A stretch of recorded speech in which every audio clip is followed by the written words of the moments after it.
नमस्कार, मी गोकुळरामजी पाटील कोकण विभाग पदवीधर मतदारसंघातून अपक्ष उमेदवार म्हणून आपल्या सेवेसाठी अर्ज दाखल केलेला आहे। गेली 29 वर्ष मी शिक्षक म्हणून कार्य करत होतो, ज्ञानदानाचे कार्य करत आलो।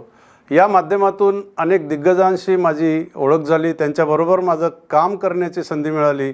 त्यामध्ये आदरणीय मोते सर, आदरणीय बापट सर, आदरणीय श्री एल.आर. अण्णा यांच्या मार्गदर्शनाखाली शिक्षक परिषद ठाणे शहर अध्यक्ष याचं कार्य केलं। आदरणीय अभ्यंकर साहेबांच्या मार्गदर्शनाखाली शिक्षक सेना ठाणे जिल्हा उपाध्यक्ष म्हणून काम करण्याची संधी मिळाली। शिवछत्रपती शिक्षक संघटनेत राज्य कार्यकारिणीवरती मी कार्यकारिणी सदस्य म्हणून कार्य करत होतो। आता मी त्यापासून अलिप्त आहे। ज्ञानदानाचं कार्य करत असताना अनेक अडचणींना सामोरे जावं लागत होतं।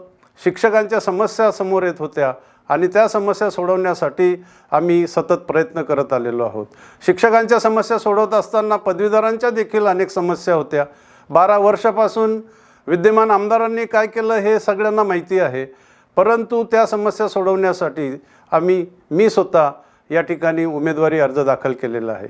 आज बेरोजगारांची समस्या पदवीधरांची मोठ्या प्रमाणात आहे आणि ही समस्या जास्तीत जास्त प्रमाणात शासन दरबारी मांडून त्यांना रोजगार देण्यासाठी अनेक उपक्रम मी या ठिकाणी कोकणामधून राबवणार आहे। त्याचबरोबर शिक्षकांच्या समस्या आहेत।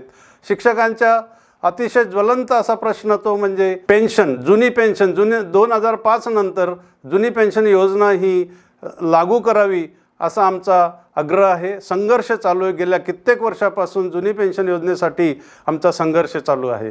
त्याचबरोबर शिक्षकांच्या ज्या 20% 40% ज्या शाळा आहेत त्या शाळांना जे टप्पा अनुदान दिलं गेलं पाहिजे ते टप्पा अनुदान अजूनही त्या जागीच आहे। ते टप्पा अनुदान आम्हाला शासन दरबारी मांडून ते त्यांना देण्यात येईल।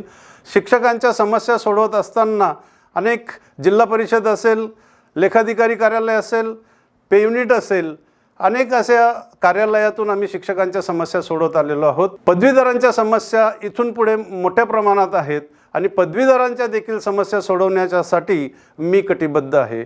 29 वर्ष सर्व्हिस करत असताना अनेक पदवीधर माझे विद्यार्थी येतात, सर माझ्यासाठी काही काम असेल तर बघा, आणि 5 जिल्ह्यांमध्ये असे बेरोजगार पदवीधर आहेत आणि त्यांच्यासाठी मी जास्तीत जास्त कार्य करण्याचा प्रयत्न करेल।